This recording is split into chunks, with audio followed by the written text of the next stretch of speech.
বাংলাদেশের রাষ্ট্র কাঠামোটা লম্বা সময় ধরে যে মাফিয়া লুটেরা শ্রেণীর দখলে ছিল, তারাই রাজনীতি নিয়ন্ত্রণ করেছে, তারাই মিডিয়া দখল করে আসছে, তারাই আমাদের অর্থনীতি নিয়ন্ত্রণ করেছে এবং আমলাতন্ত্র তাদের দখলে, সামরিক বেসামরিক সমস্ত আমলাতন্ত্র এবং ক্ষমতার সমস্ত পক্ষে এই মাফিয়া লুটেরা মাফিয়া গোষ্ঠীর একটা দোর্দণ্ড প্রতাপ বিরাজ করে।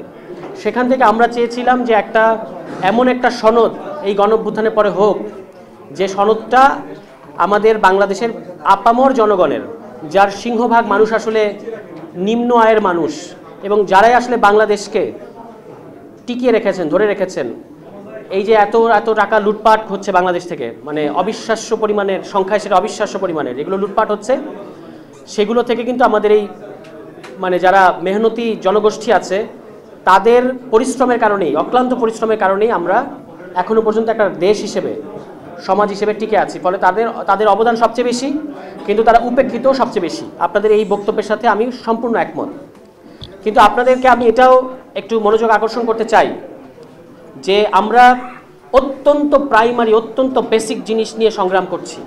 একটা রাষ্ট্র কাঠামোর কতগুলো নিয়ম তৈরি করতে হবে, যে নিয়মটা একটা বেটার পরিস্থিতি, এখনকার তুলনায় একটু বেটার গণতান্ত্রিক পরিস্থিতি দেবে, এরকম একটা রাষ্ট্র কাঠামোর জন্য আমরা সংগ্রাম করছি। সেখানে এইটা করতে গিয়ে আমরা দেখতে পাচ্ছি যে রাজনৈতিক দলগুলো, বিশেষত প্রচলিত রাজনৈতিক দলগুলোর প্রতি মুহূর্তের বাধার কারণে এই কাজগুলো করা কঠিন হয়ে যাচ্ছে।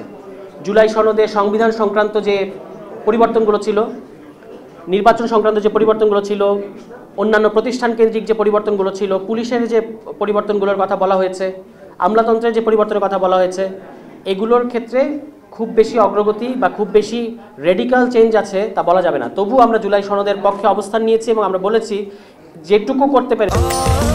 স্বাস্থ্যকর অল টাইম ফ্যামিলি কেক, সব সময় অল টাইম হেলদি লাইফ। এইটুকুর আইনি ভিত্তি নিশ্চিত না করলে আমরা স্বাক্ষর করব না এবং আমরা সেটা স্বাক্ষর করি নাই। এখন পরিস্থিতি যেখানে আমরা আছি, যে আপনারা দেখতে পাচ্ছেন প্রত্যেকটা রাজনৈতিক দল নির্বাচনের এক ধরনের ডামাডোলের মধ্যে ঢুকে গেছে এবং তারা পরিস্থিতি এই পর্যায়ে গেছে যে পরস্পরকে হুমকি ধামকি পর্যন্ত দিচ্ছে। প্রধান দুইটা রাজনৈতিক দল বিএনপি এবং জামায়াত ইসলাম, যাদের কাছে আমরা আশা করেছিলাম যে বাংলাদেশের এই যে একটা গণতান্ত্রিক পরিবর্তন হচ্ছে, যে যদি আমরা একটা গণতান্ত্রিক সংবিধান করতে পারি, যে সংবিধানের অধীনে বিভিন্ন ধরনের আইন হবে, তার মধ্যে শ্রম আইনও আছে, তাহলে কিন্তু আজকের তুলনায় শ্রমিকদের আরেকটু বেটার পরিস্থিতি হবে। এটা আমরা তাদের কাছে প্রত্যাশা করেছি। কিন্তু আমরা দুর্ভাগ্যজনকভাবে দেখতে পেয়েছি এই দুটো রাজনৈতিক দল জুলাই সনদকে আসলে ব্যবহার করেছে নিজেদের রাজনৈতিক ফায়দা আদায়ের জন্য, এখনো ব্যবহার করে যাচ্ছে। মানে এটাকে এক ধরনের জিম্মি করেছে জুলাই সনদকে। আপনারা দেখতে পাচ্ছেন যে জামায়াত ইসলাম প্রতি মুহূর্তে আঙ্গুল বাঁকা করা, সোজা করার হুমকি দিচ্ছে। তারা রাস্তায় নামবে, ঢাকা শহরের চেহারা বদলে দেবে, এই সমস্ত কথা বলছে।